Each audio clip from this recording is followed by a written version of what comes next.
La pregunta a la persona correcta es el eje fundamental del análisis sobre temas sensibles a los panameños. Así se genera conocimiento y se producen resultados en beneficio de las personas y las comunidades. Presentamos Sin Rodeos, el análisis sobre el tema de actualidad.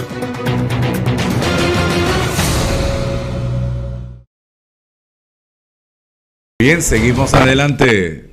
Ahora con nosotros Guillermo Willy Cochés, que ha estado escribiendo mucho sobre el tema de Ricardo Martinelli Berrocal y su asilo en la embajada de Nicaragua. Don César, ahí le mandé mi pronóstico. Ya lo vio, ¿no? Acá entre nos. ¿Cómo me ve? No te veo. No te veo. Lastimosamente no te veo, pero tienes derecho al cambio. Bien, don Guillermo Cochés, muy buenos días, bienvenido. Cuénteme, ¿lo sorprendió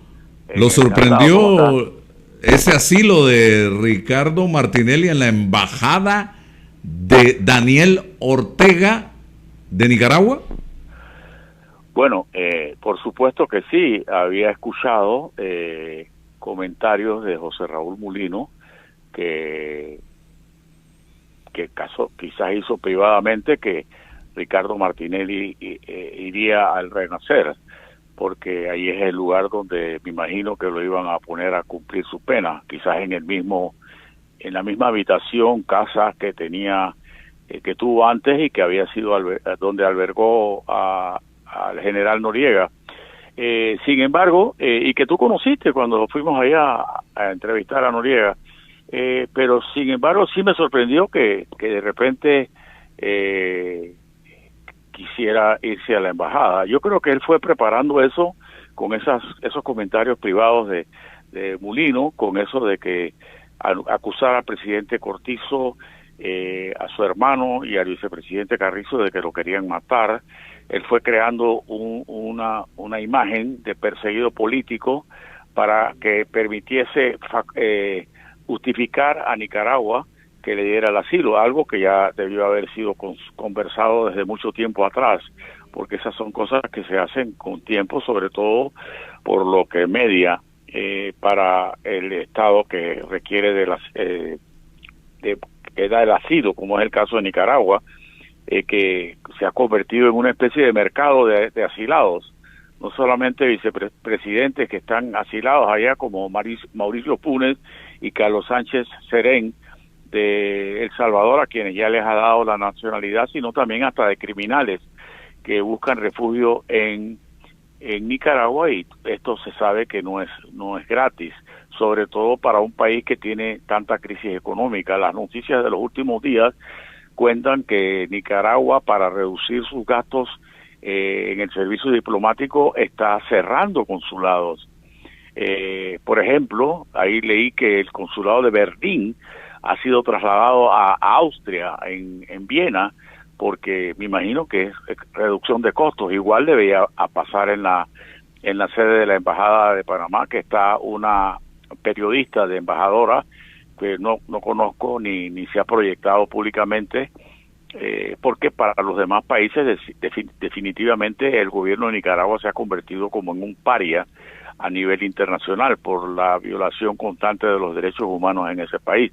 Así que vimos la clase de embajada que tienen, que tuvieron que llevarle aire acondicionado, 2 televisores, servicios higiénicos, etcétera. O sea que estaba bien desmantelada para alojar al huésped que buscó asilo allí, pues no. O sea que para mí esto fue algo preparado, pero que tenía otro ingrediente, y ese otro ingrediente era que me da asilo Nicaragua, me quedo un par de días en la embajada, el gobierno de Panamá me da el salvoconducto y me voy para Nicaragua. Y eso, ¿por qué lo digo? ¿O por qué la gente lo piensa? Porque el mismo Mulino, cuando anuncia que Martinelli se ha ido a la embajada, a asilar a la embajada de Nicaragua, en la misma embajada que tanto él, del país que tanto él en 2021 dijo que Panamá tenía que romper relaciones con un gobierno tan represivo como el de Daniel Ortega, y él dice en esa conferencia de prensa donde anuncia que Martinelli se ha asilado, que ya tienen el salvoconducto listo. O sea, no es un invento ni tuyo, ni mío, ni de nadie, que Mulino anuncia eso. O sea, que ya tenían, la operación era irse a la embajada y en un par de días irse a Nicaragua porque le iban a dar el salvoconducto. Quizás esto enfureció al gobierno de Panamá, porque ya tú te imaginas lo que hubiera pasado si le dan el salvoconducto de una vez a Martinelli. La gente iba a pensar, puchica, le pagaron al gobierno o a alguien del gobierno para que esto ocurriera, y afortunadamente eso no ocurrió, pues. Guillermo y eso es la Cochés, realidad. Sí. ¿Usted cree que ese asilo tuvo algún costo para Ricardo Martinelli? Uno, y dos, ¿cabe un asilo en una figura que ha sido condenada a 128 meses de cárcel por un delito común y no por temas políticos? Bueno, mira, te quiero decir lo siguiente. Si tú me dices que pediste asilo en la Embajada de Costa Rica, o pediste asilo en la Embajada de Colombia, o pediste asilo quizás en la Embajada de México, que son países muy respetuosos del asilo, te puedo garantizar que ahí no hay ningún pago de por medio, definitivamente. Pero cuando tú me dices que te asilas en la Embajada de Nicaragua, un país que no respeta ni a sus propios ciudadanos, que los expulsa del país, no solamente se limita a expulsarlos, sino que cuando están afuera les quita la nacionalidad, como que mañana a Álvaro Alvarado, el presidente Cortizo, le dice, mira, yo no gusto de ti, me caes muy mal y te quito la nacionalidad panameña. A partir de la fecha no eres más panameño. Imagínate tú quitarte un derecho que tienes desde el instante en que naces. Entonces, ese gobierno de Nicaragua no es respetuoso de los derechos humanos. Y si no es respetuoso de los derechos humanos a nivel interno, menos lo es a nivel externo. Bien, la calificación de perseguido político en el caso de Ricardo Martinelli, y que se utiliza en casos emblemáticos, por ejemplo, el de Víctor Raúl Aya de la Torre en el Perú, que se asiló en la Embajada de Colombia, pero que demoró 5 años en la Embajada de Colombia porque le pidieron el salvoconducto al Perú, Perú lo negó y se quedó allí, y tuvieron que ir a la Corte Internacional de Justicia en La Haya para determinar si tenía razón para que se le diera el asilo, porque era un verdadero asilado político, una persona que la persiguen por sus ideas, por lo que piensa, por lo que dice. En este caso no se aplica las normas de la persecución política, porque se trata de una persona condenada según Mulino en un día. Oiga, el día que Mulino dijo eso en la televisión, inmediatamente a Ana Matilde Gómez, la ex procuradora, le tocó intervenir posteriormente y dice, pero ese señor que acaba de decir que condenaron en un día a Ricardo Martinelli, participó en el gabinete que a mí como procuradora general de la Nación me destituyeron en un día. O sea, no hay una contradicción permanente en el discurso de los que están defendiendo a Martinelli, que no sé si te has dado cuenta, Álvaro, que ya nadie habla de Martinelli, ni ayer ni hoy, ni una noticia sobre Martinelli. Lo que indica es que se va a tener que quedar bastantes días en la embajada. Pero definitivamente eso no se aplica en el caso de Ricardo Martinelli, la persecución política. Sí, Lisbeth Calescano.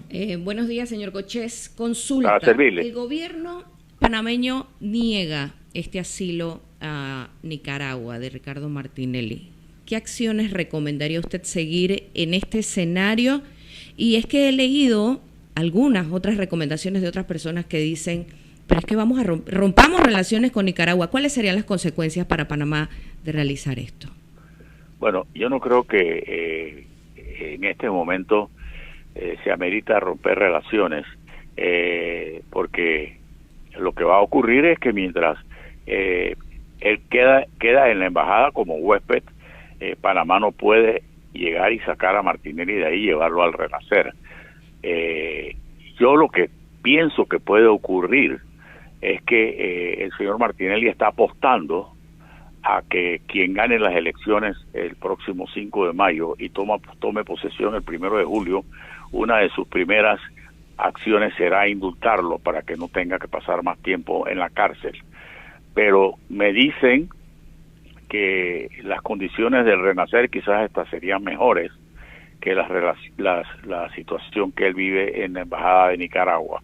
No sé dónde queda, sé que queda en la Alameda, no he pasado por ahí ni se me ocurrirá pasar, pero no creo que la situación de él en este momento sea mejor en esa residencia temporal que en la cárcel del Renacer. Yo creo que él ha sido mal asesorado, ha sido dejado llevar por su prepotencia, y creo que lo vemos todos en la televisión. Es una persona que cada día se ve más deteriorada físicamente, y que yo creo que la soledad de esa embajada no será muy recomendable para él, porque ni siquiera, no sé si esa embajada tendrá acceso al sol, quizás un pequeño patio atrás, como todos los Dupres en Panamá, pero eso es una cárcel. Martinelli está preso allí, quizás en peores condiciones que en el Renacer. César Ruilova. Profesor Cochelo, saluda a César Ruilova. Hola César, buenos días. Buenos días. Profesor, para beneficio de nuestro público en materia de orientación, es cierto que Panamá ha firmado convenciones y ratificado convenciones en materia de asilo político, pero ¿qué esfuerzo debe realizar o cuál es el estándar o criterio del Estado requerido, cualquiera que sea? Olvidémonos por un segundo del caso Martinelli y Nicaragua. De forma general, ¿qué esfuerzo debe realizar el Estado requerido para poder confirmar, corroborar, ratificar el hecho del perseguido político o de que esta persona está en peligro su vida? ¿Qué debe hacer, se supone, el Estado requerido? Y la segunda pregunta, profesor, es si este salvoconducto que ya fue negado por Panamá puede ser revisable en el futuro, específicamente Nicaragua requerirlo posteriormente y Panamá otorgarlo o no. ¿O ya Panamá dio la última palabra en materia de salvoconducto o esto puede ser revisable? Muchas gracias, profesor. Bueno, todo puede ser revisable. Lo que sí te puedo decir es que el hecho de que Panamá acepte darle el salvoconducto a Ricardo Martinelli implicaría que Panamá está aceptando la condición de perseguido político de Ricardo Martinelli, y eso significaría que le está diciendo a la Corte Suprema de Justicia: ustedes se equivocaron porque el caso de Martinelli no es un caso judicial sino de un perseguido político. Yo no creo que el órgano ejecutivo va a hacerle eso al órgano judicial. Definitivamente que Panamá, ellos pueden insistir en el asilo. Panamá ya ha dado una posición, puede cambiarla por razones humanitarias. Alguien te decía, por ejemplo, si Martinelli se enferma, ¿qué pasaría? ¿Se puede llevar al hospital? Yo sí creo que se le puede llevar al hospital, porque a cualquier persona se le debe dar tratamiento médico adecuado, y Martinelli iría acompañado de un custodio de la embajada nicaragüense y un custodio panameño, o las fuerzas policiales panameñas que lo vigilen mientras está en el hospital. Pero como son situaciones que no se dan con tanta frecuencia, es difícil predecir lo que va a pasar. Lo que sí ya lleva 6 días asilado ahí como huésped, porque no se le ha dado el salvoconducto ni se le ha calificado del asilo. Lo ha calificado Nicaragua, que no tiene ninguna autoridad moral ni internacional para hacerlo. Una pregunta, si César y Cochés, si entre hoy y mañana, entre el jueves y viernes, se dicta orden de captura al señor Ricardo Martinelli Berrocal, basado en la sentencia de 128 meses de cárcel que le fue impuesta, ¿qué pasaría? ¿Él se convertiría en un prófugo de la justicia o esa figura no entra aquí? Bueno, mira, la información que da el órgano judicial, inclusive el Tribunal Electoral, es que la orden de captura debería emitirse mañana jueves. porque hoy creo que todavía es día libre, o hay 2 días más, o sea, quizás hasta el lunes. Y el Tribunal Electoral, tengo entendido, que va a declarar que no existe la candidatura, o sea, que descalifica la candidatura debido al fallo de la Corte Suprema de Justicia, que, como he explicado, aquellos que dicen que todavía hay recursos, eso es falso. Contra la Constitución no hay nada. La Constitución regula, por ejemplo, las relaciones laborales. El Código Electoral, en específico, el Código de Trabajo, las reglamenta. Pero la materia básica de nuestra legislación está en la Constitución. Y si dice la Constitución que los fallos de la Corte son definitivos y obligatorios, es la Corte la que va a determinar todo lo relacionado con la persona de Ricardo Martinelli, no es el Tribunal Electoral. Ya no hay absolutamente ningún recurso, eso lo han estado utilizando para desviar la atención. Definitivamente que en esto han tratado de engañar a la opinión pública y lo han hecho tan repetitivamente que ya nadie les cree nada. ¿Qué dice César sobre este tema? Sí, es importante diferenciar 2 aspectos aquí. Fíjate. Vamos a entrar, o debemos entrar, o se debe entrar, en el caso de Ricardo Martinelli, en la fase de ejecución de la sentencia. Hay que ejecutar la sentencia en la medida en que se establezca en la parte resolutiva de la misma qué es lo que hay que hacer. Es decir, en materia del cumplimiento de la pena de prisión determinada y en firme, entonces se tienen que generar los informes, es decir, los oficios ¿a quién? A la fuerza pública, a la autoridad que tendrá que ejecutar la medida de prisión. 1. Y para ello, entonces, el expediente debe llegar o llegó al juez de origen y la juez de origen debe emitir un oficio para informarle a la Policía Nacional que el ciudadano Ricardo Martinelli ha sido condenado a la pena tal y se requieren entonces los esfuerzos para la captura. Punto y seguido. Los abogados del señor Ricardo Martinelli pueden acceder a los jueces de cumplimiento, ojo, para la ejecución, para el debate de la ejecución de la sentencia, para ubicar entonces cualesquiera de las medidas que establece el código. ¿Ya? Entonces, eso es un debate a propósito de la ejecución de la sentencia, no de la revisión de la misma. Ya no existe, como establece el profesor Cochés, otro debate procesal sobre la misma, sino en materia de la ejecución. Los abogados pueden perfectamente solicitar una audiencia ante el juez de cumplimiento, de ejecución, y debatir entonces la forma, los mecanismos de ejecución de la misma. Claro, como el señor Martinelli está resguardado en la embajada de Nicaragua, entonces la policía no puede allanar la embajada por el derecho internacional y la especie de el territorio nicaragüense. Usted no puede vulnerarlo, así que técnicamente la policía no pudiese, aún con el oficio de ejecución, acceder a ello. Pero en el camino se puede dar un debate sobre la ejecución de la sentencia del señor Ricardo Martinelli. Y en el otro camino, que involucra el aspecto electoral, ya el comunicado del Tribunal Electoral es atender al requerimiento de la Corte para decidir y en cumplimiento de la ejecución de la pena lo que corresponde, que es la inhabilitación del señor Martinelli. Esto va seguido. Que no se pueda materializar con la captura del señor Martinelli por la situación actual, sí es cierto, pero puede generarse un debate procesal en cuanto a la ejecución de la misma. Perfectamente. Hay algo importante, Álvaro. Ahora mismo hay 2 casos. El de Guillermo Ferrufino, que ya está, la ejecución de la sentencia ya está por ser cumplida y está desaparecido, no está escondido. En el caso de Ricardo Martinelli, él no está escondido, está protegido por el fuero diplomático, por decirlo así, dentro de la embajada de Nicaragua. En el momento que él sale de la embajada, ahí debe haber un patrulla afuera que debe tener copia de la orden de detención, inmediatamente lo detienen. Eso es lo que procedería.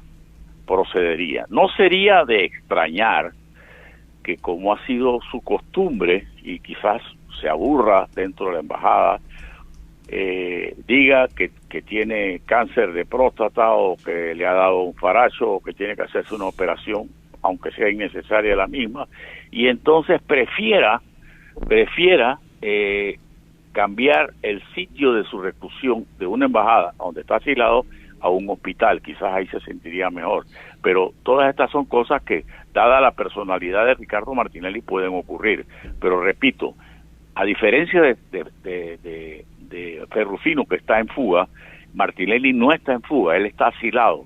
Apenas él pise fuera de la embajada, que ya no tiene el privilegio la embajada de decir esto es territorio nicaragüense de acuerdo a la legislación internacional, ahí lo pueden detener. Bien, ¿usted cree que la mano de Estados Unidos está metida en todo esto? Mire, lastimosamente sí, porque nuestra justicia ha sido muy débil. A veces pienso que los Estados Unidos no tienen ninguna autoridad moral para decirnos a nosotros lo que debemos hacer, sobre todo cuando vemos que los sobrinos de Nicolás Maduro, que estaban vinculados y condenados en Nueva York, fueron liberados a cambio de X cosas, y que el supuesto testaferro de Nicolás Maduro, Alex Saab, le tuvo la misma suerte.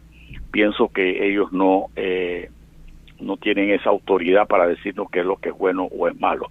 Pero al margen de eso, definitivamente que el señor Martinelli tiene una serie de problemas. Yo trabajé en el gobierno de Ricardo Martinelli, no para Ricardo Martinelli, yo trabajé para la República de Panamá y me destituyeron en un caso que tuvo mucha relevancia en ese momento, discutiendo si lo que yo había hecho era lo correcto o no, pero no tuve ningún problema porque yo no era un funcionario de manejo ni nunca lo fui.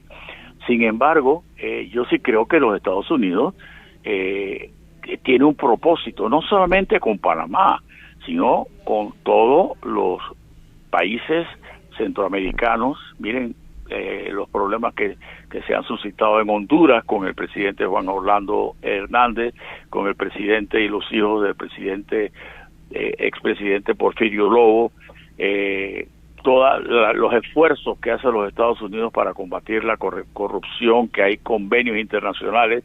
Entonces yo sí creo que hay una mano de Estados Unidos diciendo, hey, ustedes quieren que nosotros sigamos apoyando su progreso, su estabilidad social y económica, ustedes tienen que cooperar también. Y fíjense, y voy a decir algo que se ha estado en las redes, hace 2 semanas le prohibieron la entrada al secretario general de la presidencia de la República, creo que se llama Luis Guerra, me parece que se llama, porque la información que tengo es porque abrió una cuenta en los Estados Unidos y para asuntos que no están muy claros, y que han estado sonando rumores de que a Vinicio Robinson lo está investigando el FBI, que tiene 5 hijos con diferentes 5 señoras, y que esos son los mecanismos que utiliza para lavar dinero, o sea, y que la información podría venir del FBI, y a eso se le vincula disparos en su residencia. O sea que hay una serie de situaciones que indican que no solamente es con Ricardo Martinelli, sino contra todo aquel que utilice el sistema de los Estados Unidos, el sistema financiero de los Estados Unidos, para hacer trampas en sus respectivos países.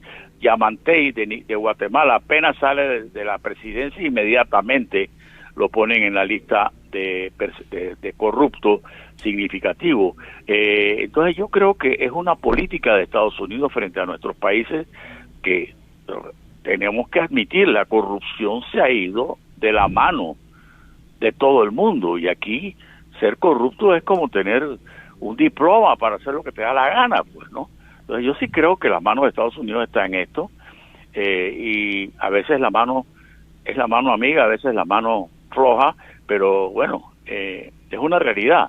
Nosotros estamos bajo la órbita de los Estados Unidos, y no lo digo yo, lo dice el director de ingresos, que dice que la Dirección de Impuestos sobre la Renta de Estados Unidos lo está ayudando, en migración igual, en la policía, en el Ministerio de Seguridad igual, etcétera, etcétera. O sea, la presencia de Estados Unidos en nuestros países es mucho más grande de la que nuestros gobernantes admiten. Entonces, no nos quejemos.